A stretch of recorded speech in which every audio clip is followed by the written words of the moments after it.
নমস্কার।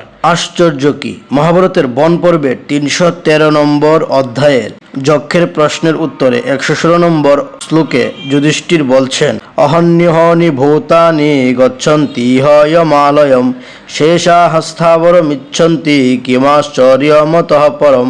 অর্থাৎ সংসার থেকে প্রতি ক্ষণে ক্ষণে প্রাণী যমলোকে যাচ্ছে, কিন্তু যে বেঁচে আছে সে সবসময় বেঁচে থাকার ইচ্ছা করে। এর চাইতে বড় আশ্চর্যের বিষয় আর কি হবে। অর্থাৎ আমরা এখানে স্পষ্ট দেখতে পাচ্ছি যে আমরা নিজেদের মধ্যেও এটাকে দেখি যে একজন লোক লাশ কাঁধে নিয়ে যাচ্ছে শ্মশানে, সেও ভাবে আমি কি আর এখন মরবো।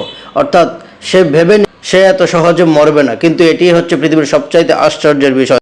কেননা মৃত্যু কখন কার কিভাবে আসবে কেউ বলতে পারে না, কিন্তু তারপরেও মানুষ মৃত্যু নিয়ে চিন্তা না করে নিজের ভবিষ্যতে কিভাবে আরো ধনবান, কিভাবে আরো অর্থ উপার্জন করবে সেই বিষয় নিয়ে চিন্তা করে, এবং মৃত্যু নিয়ে কখনো তারা ভাবেই না। নমস্কার।